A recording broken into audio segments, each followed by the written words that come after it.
ហើយកុំឲ្យមានបញ្ហាក្នុងការប្រើប្រាស់ចឹងបងអ្នកគ្នាមើលវីដេអូនេះសិនទៅខ្ញុំនឹងបង្ហាញលម្អិតទាក់ទងមួយ Voltage ទាំង4សេរីនេះជូនទៅដល់បងអ្នកគ្នាមុននឹងធ្វើការយកទៅប្រើប្រាស់ចឹងទាក់ទងមួយ model ទី1គឺយើងមានបង្ហាញ volt ហើយនិង ampere volt ampere នេះគឺយើងអាចដឹងថានៅពេលយើងប្រើទៅភ្លើងយើងអស់ប្រមាណ ampere ហើយតង់ចុងយើងប្រើហ្នឹងគឺស្ថិតនៅក្នុងតង់ចុងប្រមាណអញ្ចឹងណាវានឹងសូបង្ហាញលើនេះឲ្យហើយប្រភេទនេះត្រូវបាន40 ampere 220យើងអាច delay time របស់វាយើងអាចកំណត់ពី2 second ទៅដល់600 second តង់ចុងលើសក៏យើងអាចកំណត់បានតង់ចុងធ្លាក់ក៏យើងអាចកំណត់បានដែរប្រភេទនេះណាហើយពាក់គឺយើងលៃតម្រូវទៅតាមយើងចាក់ផ្សាយវាមានរយៈពេលផ្ដាច់ហើយនិងរយៈពេលភ្ជាប់មកវិញដូចគ្នាប្រភេទនេះណាបាទចំណុចតាក់ទងមួយគ្រឿងទី2គ្រឿងទី2គឺវាមានបង្ហាញប៉ែតង់ចុងហើយនិងគីឡូវ៉ាត់ហ្នឹងវាបែងចែកជា2ទៀតនៅក្នុងនេះបាទនេះវាបែងចែកជា2ទៀតអញ្ចឹងសម្រាប់ spec របស់នេះគឺត្រូវបាន63 ampere តង់ចុងធ្លាក់តង់ចុងលើសយើងអាចកំណត់បានដូចគ្នាតាក់ទងមួយ delay time ផ្ដាច់អីផ្សេងៗគឺយើងអាចកំណត់បានដូចគ្នាហើយតាក់ទងមួយគីឡូវ៉ាត់របស់វាខាងក្រោមនេះវាមាន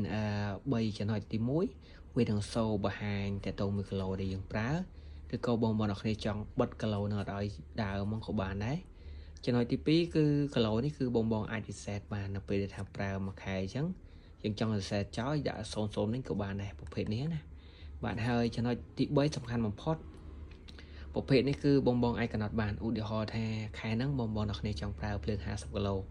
បង set យកលេខ50មកហើយប្រើទៅនៅពេលដែលអស់50គីឡូហ្នឹងវានឹងផ្ដាច់ចោលអូតូតែម្ដងប្រភេទនេះណាបាទគឺយើងអាចមានមុខងារចំណុចហ្នឹងសំខាន់ហើយតាក់ទងមួយទី3 Trifa នេះជាប្រភេទ N+220 N+220 ហ្នឹងមានន័យថាហ្វារបស់វាទាំង3នេះគឺវាបូកជាមួយនឹង node ណាបើសិនជាហ្វាទី1វាមានបញ្ហាអញ្ចឹងវាផ្ដាច់ដល់ហ្វាទី1ទេ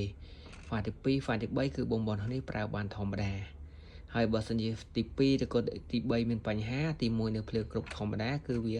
នៅតែផាសអាទី1នឹងប្រើបានធម្មតាអញ្ចឹងលេងទាំង3នឹងគឺអត់ពាក់ព័ន្ធគ្នាទេ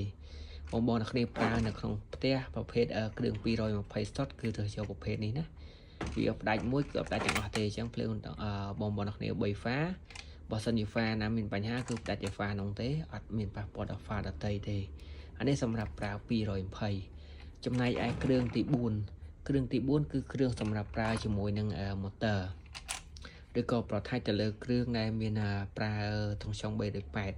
ដើម្បីការពារដូចជាថាដាច់ហ្វាទី1ឬក៏ហ្វាទី1ធ្លាក់ឬក៏ហ្វាណាមួយមានបញ្ហាគឺយើងឲ្យផ្ដាច់ចេញទាំងអស់តែម្ដងដើម្បីកុំឲ្យគ្រឿងរបស់យើងមានបញ្ហាអញ្ចឹងណាអានេះជាប្រភេទគ្រឿង380សម្រាប់យកទៅប្រើគឺប្រើមួយនេះចោះបាទប្រភេទ380ប្រភេទ2នេះគឺយើងត្រូវបាន100 ampere ដូចគ្នា100 ampere ដូចគ្នាហើយ spec របស់គេខាងមុខនេះគឺងាយកំណត់មែនតើអត់សាំញ៉ាំច្រើនទៅចុចកំណត់អីទេចំណុចទី1គឺ ampere នៅពេលដែលបងមួលមកវានឹងសូបង្ហាញ ampere លើនេះបងចង់បានប្រមាណមួលទៅវាលោតជាលេខអញ្ចឹងយើងយកតាមលេខជាក់ស្ដែងចំណុចនេះតាក់ទងជាមួយនឹងចុងលើបាទតង់ចុងលើចឹងបងយកទៅម៉ានសារ៉េមូលបន្តិចទៅវានឹងលោតបង្ហាញលេខដូចគ្នាអានេះតង់ចុងធ្លាក់អានេះតាក់ទងរយៈពេលអានេះ delay ផ្ដាច់ហើយភ្ជាប់មកវិញអញ្ចឹងតែប៉ុណ្្នឹងទេហើយចូលគឺចូលពីលើចេញពីក្រោមដូចគ្នាពីរហ្នឹងគឺការកំណត់គឺដូចគ្នាបាទដូចគ្នាគ្រាន់តែថានេះយើងប្រើជាមួយគ្រឿង380អានេះប្រើជាមួយគ្រឿង220អញ្ចឹងសម្រាប់បងដែលមានតម្រូវការអាចមើល